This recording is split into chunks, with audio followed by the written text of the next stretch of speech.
Well, good morning, friends. It is day 46 and it is Saturday, the 15th of August, 2020. A little bit cloudy today. I hope it brightens up. I think it's supposed to brighten up later on. But haven't we had 2 wonderful days of sunshine? And it's just been glorious. I hope you're enjoying it.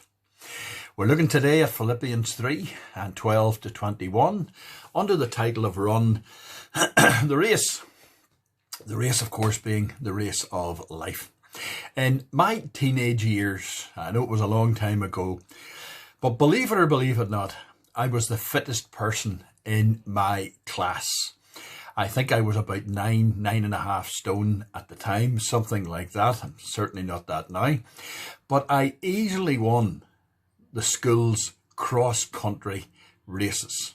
Easily won them. No problem at all. Always first back with plenty of time to spare. I then turned to judo, and again, I did quite well at judo. Then I started work, and work became long hours and tiredness and just, I think I'll not bother going out tonight. And then along came the motorbike, and then along came the car, and all of that replaced the effort in the legs. The rest, of course, is history. You've heard it said that life is a marathon. It's not a sprint. But Paul says in verse 15 that all of us then who are mature should take such a view of things. Well, I'm mature now at this stage. Life is a marathon. At my early years in work, I don't know what yours were like, but they were like a sprint. I mean, if I look back now on when it was, I started work on the 1st of July 1974 in a printing works in Londonderry. And if I look back to that now and I think about those years, I'm asking myself, where on earth did they all go to? They've all just flown by. Life might be a marathon for some people, but for some of us also, it has been a complete and utter sprint. I wonder, has your life been the same? Now, my view these days, Paul talks about a view here. My view these days usually comes from a screen of some sort. Either it's the phone or the computer or the TV, whatever it is. Very rarely the TV, but mostly the phone or the computer. And it's plugged into the wall. It's true. In verses 13 to 14, Paul writes, "But one thing I do," he says, "forgetting what is behind and straining towards what is ahead, I press on towards the goal to win the prize for which God has called me heavenwards in Christ Jesus." So he's talking about this, the analogy of a race again. Now, running races in that day would have been just the same as it is now, of course. They did it. People practiced it. Now, actually, I have no idea what training for a marathon is like. I mean, if somebody said to me, "Trevor, would you fancy taking part in one?" I would run a mile rather than run the 26 odd miles of a marathon. But from what people tell me, it is hard, time consuming, and it's challenging. So this is perhaps a good analogy, if you like, for what Paul is trying to say here. Now, the first few days of my upcoming holiday, God willing, in Donegal, and I know that I will be, as Paul says here, straining towards what is ahead. Because you're not used to being out walking about all the time. And it does take the legs a bit of time to get used to it. But gradually the muscles loosen. And the prize of coffee and homemade scones at the end of the walk, sure, that doesn't that help a lot. What would happen today if you were to set out to run 26.2 miles straight? What would happen to you? Well, in my case, the service tomorrow would most definitely be in jeopardy. But whether you've run a marathon or not, you know that there are many aspects to training for a race of 26.2 miles. You don't just waken up one day and say, "I think I'll just run this." There's lots of physical training. You've got to build yourself up for this. You've got to run, you've got to keep on running, and you've got to keep on running again, getting through that pain barrier all the time. And that takes determination.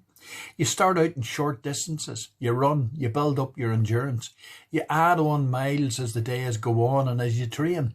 You begin to eat differently. You eat different food to produce the right amount of energy at just about the right time. You drink your fluids appropriately. You don't want to dehydrate on this. You treat injuries that you have. You treat them immediately. You don't just put it off and limp on. You treat it immediately. And more importantly, you rest. You rest in between these things. And so much of this is carried over into the Christian life. It is a life of endurance, friends. Filling up on the bread of life and living water, being helped when hurting, and resting regularly. God has designed life this way. And Paul is pushing us with words of encouragement here, telling us how we can run with endurance. We forget what is behind. This is what he's telling us. Forget what's behind you and press on to what lies ahead. You know, some of us have a background where we did things that we weren't terribly proud of. And they can be like a weight round our shoulder, and we continually drag these things with us and they slow us down. Paul's saying here, look, you've been forgiven of those things. Forget about them. And he says here in verse 14, look, he says, we press on toward the goal for the prize of the upward call of God in Christ Jesus. We must, as Christians, be able to forget what is behind us. The shame and the guilt that tries to weigh us down. The sin that tries to trip us up. The only way to run this race, friends, is to keep our eyes focused clearly on Christ. You see, it's not about perfection. It's about perspective. It's not about running the fastest, but running with endurance. It's not about our own strength, but running in His strength, not ours. When we press on towards the prize, we can push through our suffering and hard circumstances when we keep our eyes fixed on Jesus. The race gets easier. What is Paul's encouragement to us in these days? Verse 16 to 17 says this, only let us live up to what we have already attained. We flies in the room this morning, goodness me. I'll read it again. Only let us live up to what we have already attained. Join together in following my example, brothers and sisters. And just as you have us as a model, keep your eyes on those who live as we do. Live for Christ, friends, the instant you're saved. Don't wait until you know a little bit. Start right away, even on the limited knowledge that you have. And watch out for those who are mature. Learn from them.